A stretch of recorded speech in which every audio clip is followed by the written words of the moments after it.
tem Vasco e Flamengo com transmissão aqui do Sport TV no domingo às 7 horas da noite.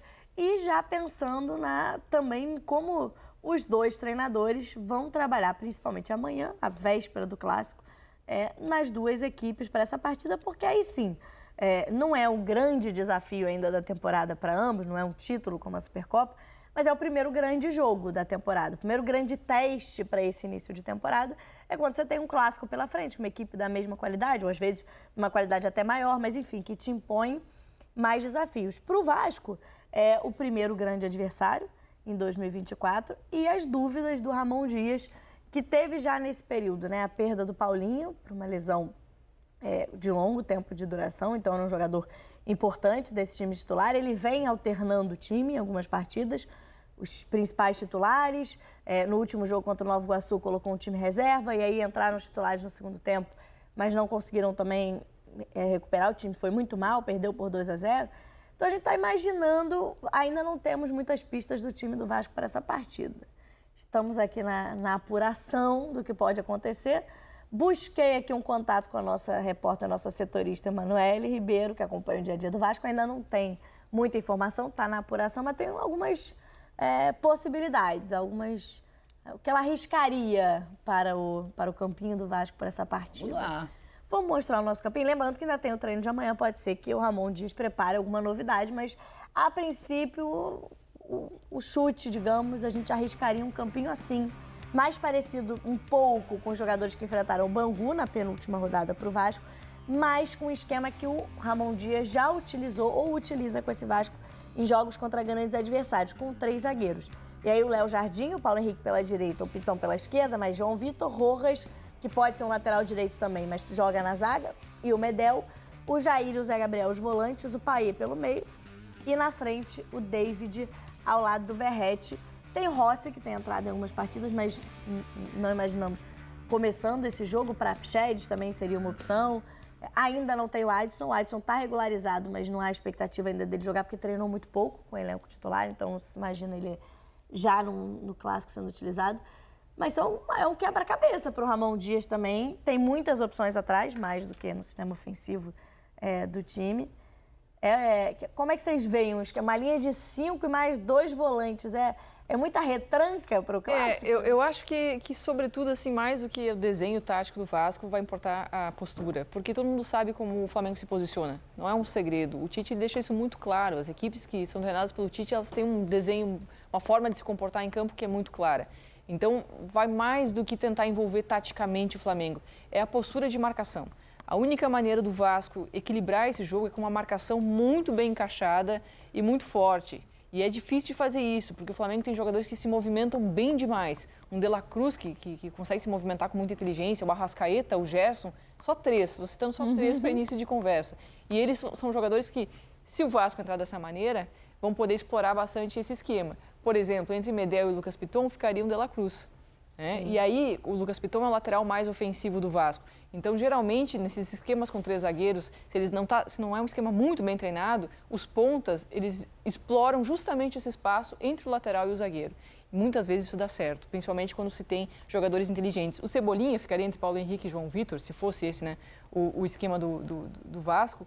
É um jogador mais agudo, já é possível ler mais facilmente qual vai ser a tomada de decisão do Cebolinha, porque ele geralmente puxa para a perna direita para fazer a finalização. Então é mais fácil de ler o que esse jogador vai fazer. Mas quando tem um De La Cruz entre 2 jogadores, é muito mais difícil fazer essa leitura tática. Então, se for com esse esquema, que o Vasco tem essa linha de defesa muito bem equipada, treinada, mas tentando principalmente encaixar a marcação no início da construção da jogada do Flamengo. Porque se a bola chega no pé para um Arrascaeta ou para um De La Cruz, com o tempo deles raciocinarem, vai ser dificílimo fazer a marcação. Então tem que tentar matar a jogada quando está na primeira fase da construção das jogadas do Flamengo.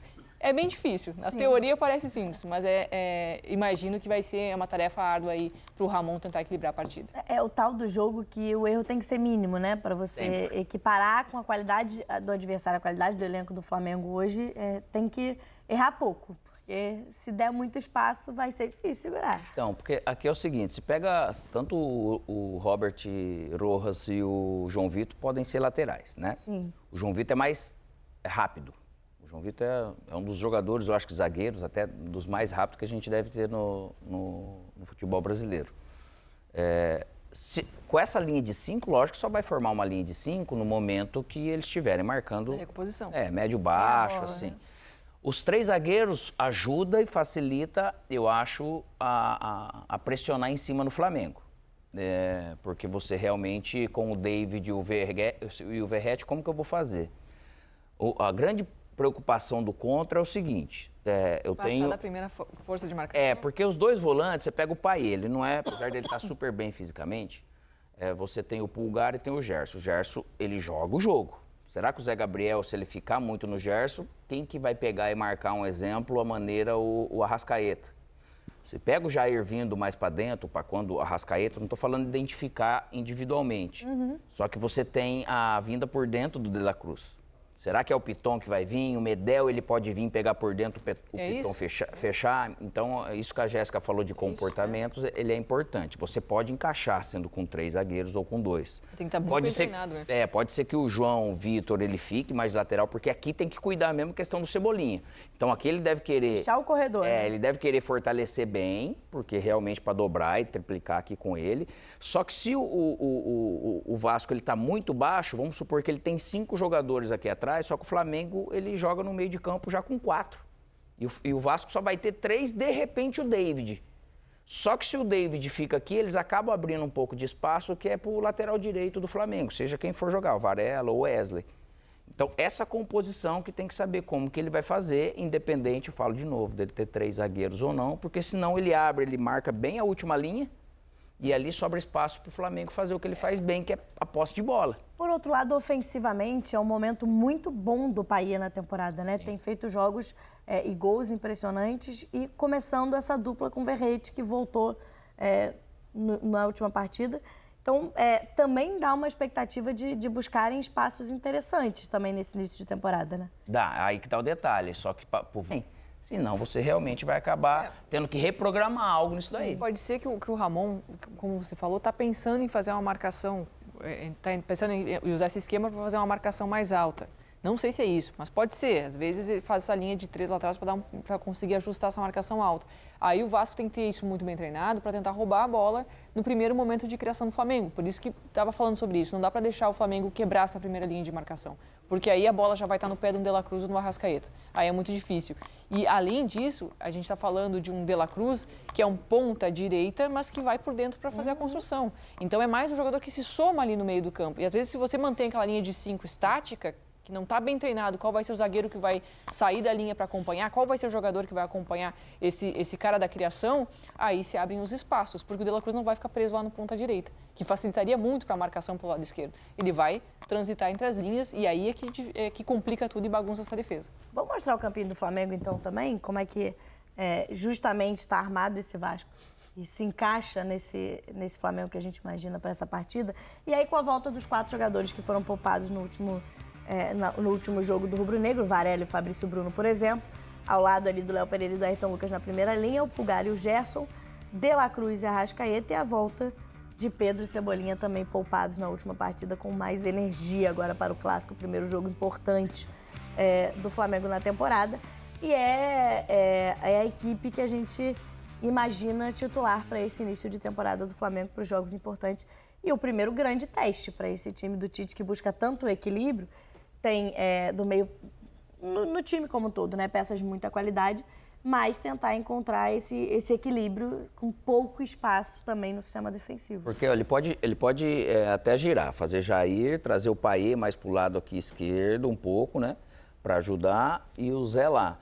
Só que você vê que vai ter sempre superioridade na questão do meio, porque eles fazem esse quadrado. Se eu vou jogar num tripé, eu vou ter quadrado. Se eu vou jogar num tripé invertido, eu vou ter quadrado. Você vai ter o Piton de ala. Você pode até voltar o David, de repente, ou no Varela, ou no Pulgar, para poder dar uma mão. E o Piton, ele pode acompanhar até certo ponto o De La Cruz. Mas vamos supor que o De La Cruz comece a puxar muito para dentro, que lá, naturalmente, ele vai bater no Jair ou no Zé. Se o Piton acompanhar, sobra esse corredor para o Varela e, ao mesmo tempo, o David vai gerar essa dúvida. Tem 3 zagueiros ali e, ao mesmo tempo, o Pedro não é um cara rápido, assim, para esses zagueiros do Coisa perderem. Então, por isso que os encaixes têm algum momento que você tem que ter muito bem resolvido.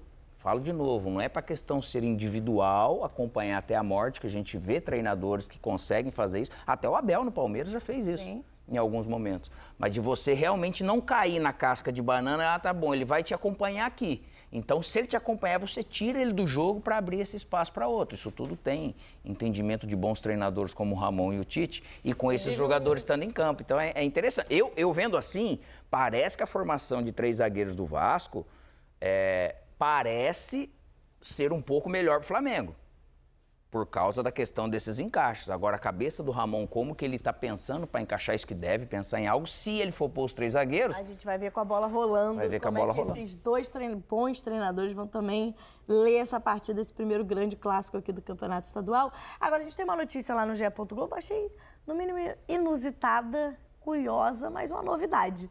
Os clubes foram chamados para decidir o árbitro do jogo do clássico de domingo. Está lá no GE. Globo a matéria completa.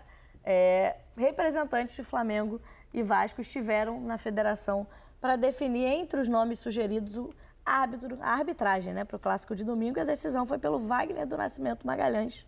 Será o árbitro da partida, num consenso aí entre Flamengo e Vasco, que eu gosto porque reclamação vai ter. Mas aí vai ter aquela... vocês quiseram esse cara aí. Não Se dá convergiram pra dizer, nisso, eu acho espetacular. Não dá para dizer que ele favorece mais o time A ou B, porque vocês que escolheram o Wagner do Nascimento. Mas não deveria ser assim, né? É que o Vasco tem passado por tanta coisa, principalmente o Vasco, né? Nos últimos jogos, o Vasco, a arbitragem tem sido lastimável. E foram afastados, né? Nas duas partidas, até a federação reconhece erros ali disciplinares gravíssimos. Não tem como não reconhecer, porque são erros crassos. Agora, é muito triste que tem que ser dessa maneira, né?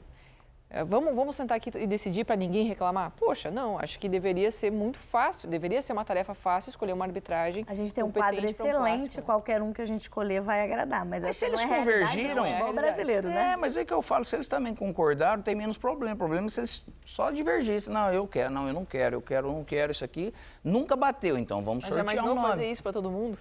Todo mundo não, para todo mundo, óbvio que não vai dar, mas antes pudesse um árbitro agradar os dois em cada momento. Que bom que ele agradou, né? Porque se não tiver consenso, como é que faz, hein? Complicado. Parou ímpar? Sei lá. Como é que decide?